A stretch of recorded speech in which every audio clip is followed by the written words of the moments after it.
Hello, I'm Jim Holcomb, President and CEO of the Michigan Chamber, and today's podcast host.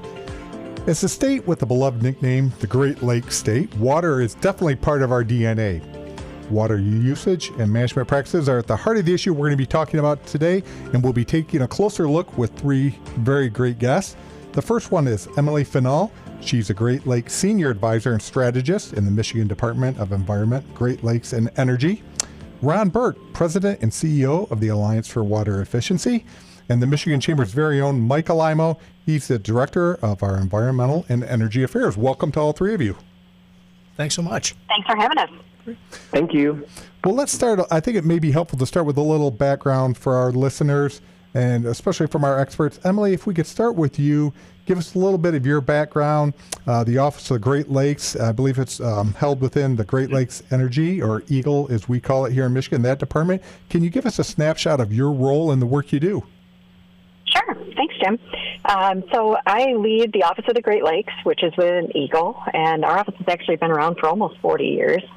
And we are a collaborative partner with across the state with business and industry, academic partners, our tribal governments, and our communities, as well as our other Great Lakes states and Canadian provinces to work together to create long-term forward-thinking policies and programs to help support sustainable water use and protect the Great Lakes, support sustainable maritime development, advance research priorities to address emerging issues facing the Great Lakes, help foster Great Lakes stewardship, and then help our communities really think about how water fits into their future and their revitalization and restoration strategies, and help them build capacity for long-term stewardship and sustainability. Yeah, definitely. Definitely in Michigan, I think it's one of those areas, one of the offices are so important that not enough people know about here in Michigan. That's right. You know, our office was actually created under the Blanchard administration back in 1985, and really recognizing the importance of the Great Lakes to the state of Michigan and our economy, our way of life. And, you know, as you said it, we're water people, and everyone here in the Great Lakes loves our Great Lakes. We want to make sure that we're taking the best care of them so that we can preserve and protect them for future generations. Absolutely. A crown jewel for certain. Ron, if we could go to you, give us a little background on you and the Alliance of Water Efficiency. Oh, I'm happy to do that. Again, thank you for having us on the show. Really appreciate it. Well, the Alliance for Water Efficiency is a member-based nonprofit. We've been around about 16 years now. We work exclusively on water efficiency, conservation, and demand reduction. And so that's something that distinguishes us, you know, from other organizations that work on water.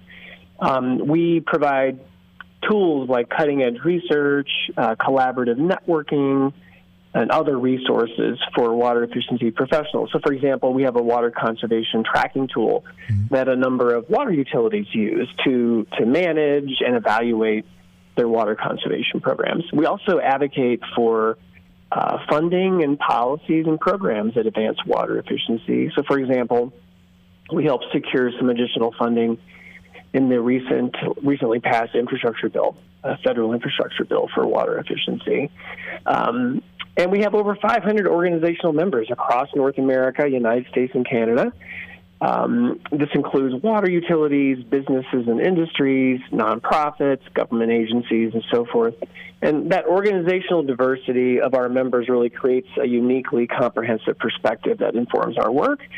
But yeah, just in a nutshell, our niche really is being the place where water efficiency professionals, whether they work for a utility or a corporation or a government agency, folks that are really practitioners in this space, come together through the Alliance for Water Efficiency and receive assistance and tools to help them do their work better. It sounds very collaborative. Was there a specific issue or policy or a crisis situation that was the genesis of forming the Alliance for Water Efficiency? Not so much. Really, it was. I wasn't around at that time when the organization was formed, but my understanding is that there was certainly a growing understanding and concern right around some of the challenges with the lack of water efficiency, in particular related to water supply scarcity in the Southwest, and the kind of realization that there wasn't an organization really anywhere in the country that was focused on this. A number of organizations, as you know, nonprofits and otherwise, work on energy efficiency, but we're really the only one that's focused on water efficiency. So that was certainly part of the genesis, I think, of the formation of this group. But we also recognize that water efficiency has benefits that go well beyond, concerns around water scarcity, right? Energy efficiency is good for the environment. It's good for our pocketbooks. And the same is true for water efficiency. So whether you have an ample water supply or not, the Southwest versus, say, Michigan, right? Water efficiency is still important. It has all these benefits that go beyond kind of maintaining a reliable water supply. And it's one of the reasons we're excited to be partnering with Eagle. Yep, well, that's great because you're exactly right. I think the more and more people pay attention, they see that it touches so many parts of their life, and we get a little caught up in maybe where scarcity is, or we're worried that the Southwest is going to try to put a giant straw into the Great Lakes and take it out. But it impacts everybody on a daily. Absolutely. Whether you're a manufacturer or you're a person at home, and everything in between. Mike, if I can jump over to you, if we can kind of tee up the issue. The key issue for today. Now, water, we all know, is an essential part of Michigan's identity, and the Great Lakes define us so much. But they also contain about 20% of the Earth's total fresh water that we have around us in the Great Lakes. What's happening now, and why does water matter so much within the business community? Yeah, well, as Ron and Emily, so aptly pointed out, water's a critical natural resource to our state. We're the Great Lakes state. Water scarcity isn't necessarily an issue like it is in the Southwest, but that means we also shouldn't take our great resource for granted. And so, the business community and chamber members have always believed in being good community stewards and responsibly utilizing our natural resources, and that's the same for water as it is, minerals or anything else that is throughout the state. And certainly our residents and our communities are heavily reliant on access to clean, affordable water as well. So, as Emily said, the Office of Great Lakes is doing some really great work collaborating around best management practices for water use and conservation and efficiency. And the Chamber historically has been part of that process and collaborative in helping to develop, what are kind of the state-of-the-art practices around water use. And, Emily is doing a great job staffing the Water Use Advisory Commission, which the Chamber is also engaged on. And through that work, it really came about, this idea of updating the water conservation and efficiency best management practices document.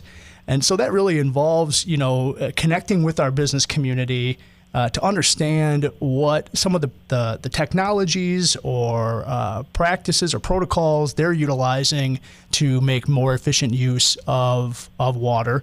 And I think Ron did a really good job pointing it out that there's a business case for doing so, as well as it being just the right thing to do.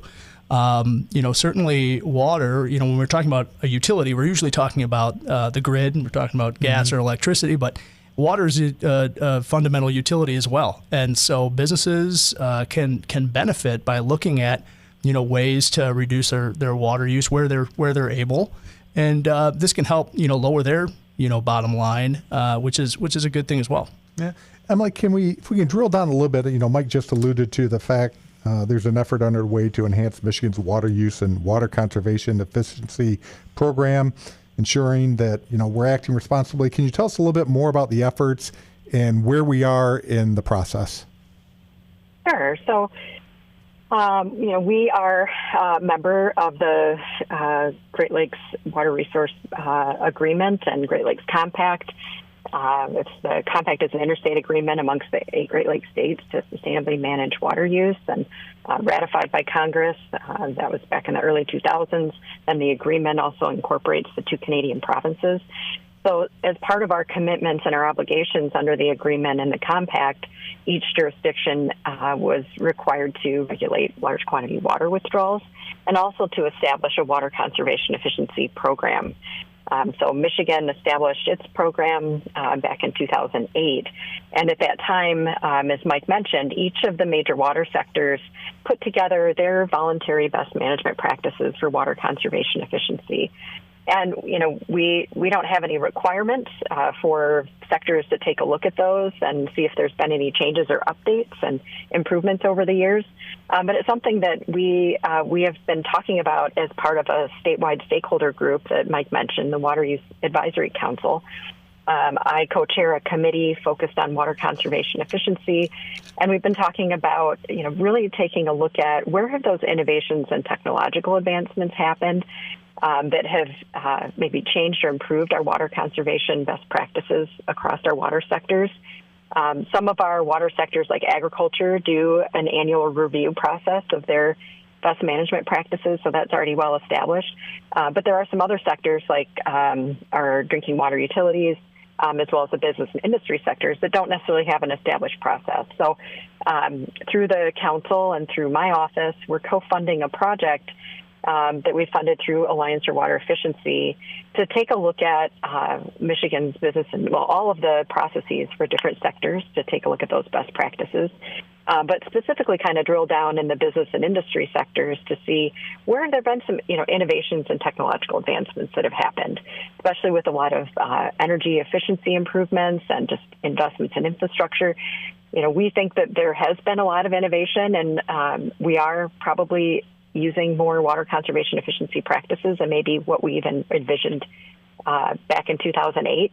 So we want to help to look across the state, look across the Great Lakes region, and other exemplar water conservation efficiency programs in the country that are kind of unique to the sort of eastern part of the U.S. and our water policy context, to identify where there have been advancements that might be able to be shared with Michigan's water sectors to consider. And also just to help tell that story, because, we focus so much on energy savings, and there's a lot of focus around clean energy. But there's an important story there for those energy savings. There's usually some type of water efficiency or water savings as a result of that as well. So how do we amplify that information sharing, kind of study what others are doing, and kind of bring those lessons learned and advancements back to Michigan to consider? And then how do we tell those success stories across the state? So that's part of what the Alliance for Water Efficiency is going to be working on with their project. It's a $100,000 grant that Eagle has awarded to them for a 12-month or one-year project. And we're excited to be working with their organization. They're really a perfect fit for this kind of work. Yeah. Ron, interested, going into the work you're doing, kind of the scope, and how do you bring everybody together? It was interesting to hear Emily talk about, 8 Great Lakes states. Everybody, I think we all, or I would hope everyone has a lot of the same goals, but everybody has their own perspective. How do you bring, especially the experts you work with, together, work collaboratively, and then deliberate towards, I don't know if it'll ever be a unified decision, but at least a common approach? Right. That's a really good question. Well, that type of collaboration, especially in the Great Lakes states, has been happening for quite a while. As you know, as Emily mentioned, there's a number of organizations to kind of facilitate that kind of collaboration throughout the Great Lakes, and so we'll be, working with those organizations, as well as really focusing, however, more so on Michigan, right? So we have experts that we're connected to all around the country who have worked in this space, looking at water efficiency best management practices, and as Emily shared with you, our focus for this particular project really is on those business and industry innovations that are happening across the country. And really, our goal is to kind of survey what's happening both all around the country, but in particular, as Emily said, kind of in the upper Great Lakes states and eastern U.S., looking for those innovations that can really be shining examples, for others to potentially follow. Obviously, especially in the business and industry sector,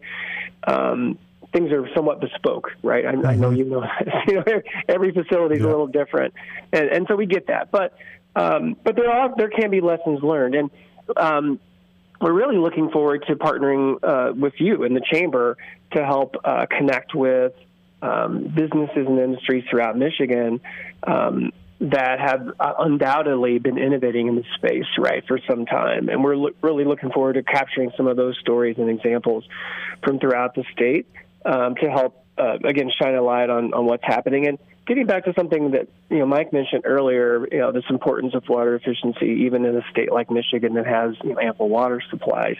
In our experience, the business and industry sector is often more aware of the importance of water. The average person sometimes takes water for granted, right? Because you turn on the faucet, there it is. And it's often relatively inexpensive, right? Especially compared to something like energy sometimes. But, the business and the industry sectors tend to have a better appreciation, perhaps than your average, just person on the street, because as Mike pointed out, it can be a significant expense, number one. And number two, the reliability of that water supply can often be crucial, to a company.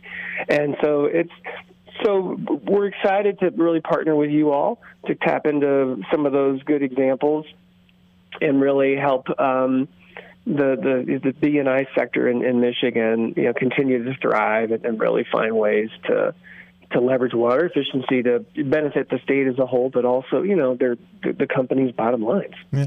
Mike, what are you hearing as we interact and as our members and people in the business community interact?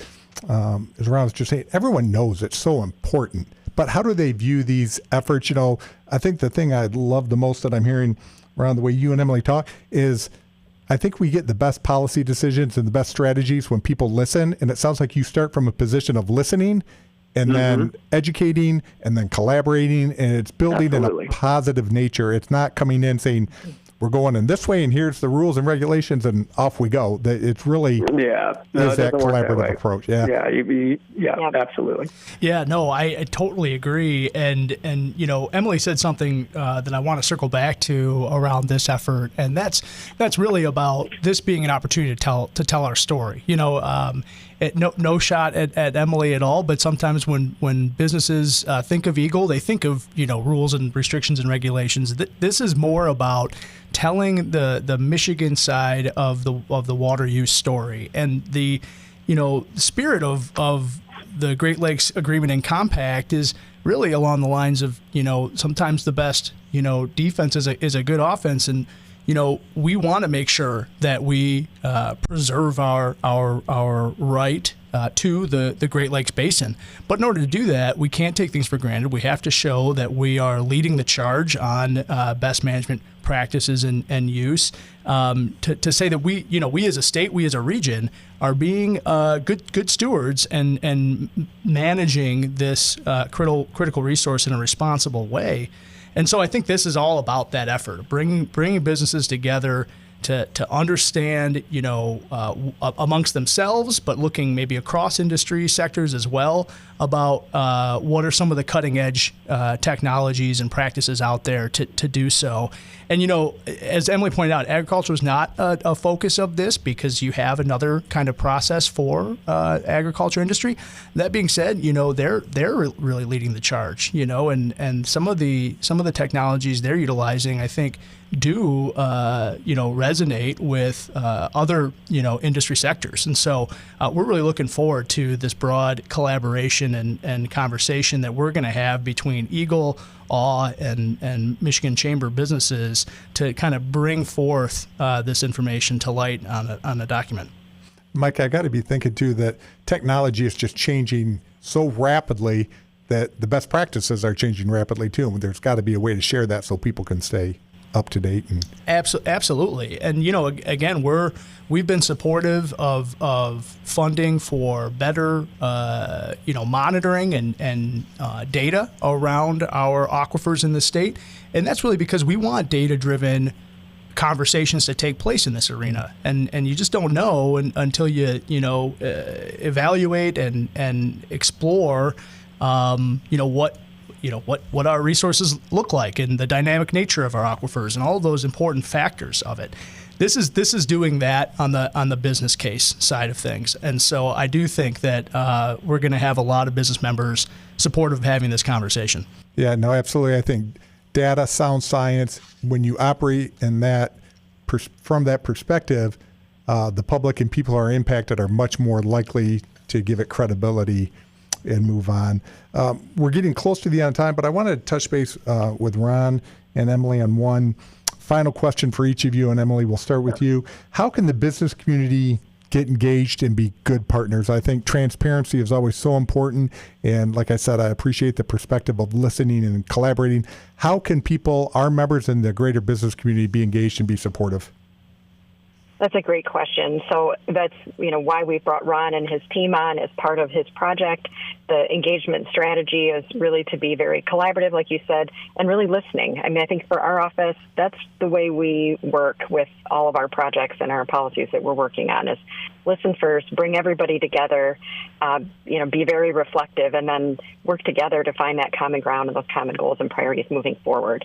So as part of this project, Ron will be, and we've got some future meetings set up. We're working with Mike on to really sit down with your members and others to make sure that we're connecting with the key folks across Michigan, as well as his larger network across the country, to gather this information and be able to have robust conversations around these practices to help inform this project and be able to make sure that your members can benefit from the results. So we want to engage early, do some listening and gather information, and then we want to make sure we keep that engagement going and we come back and present the results back so as end users they have the ability to benefit from it and figure out what those next steps are.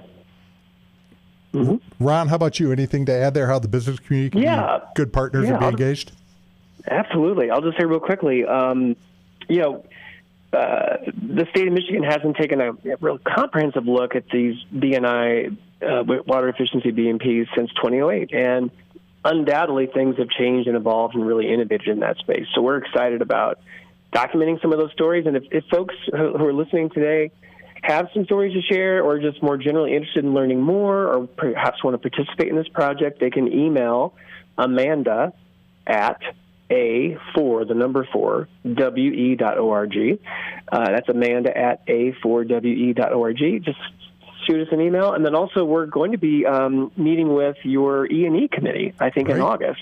And so some of your listeners may be at that meeting as well, and that'll be a chance to learn more and also kind of share your stories and your comments and questions. So we're looking forward to that.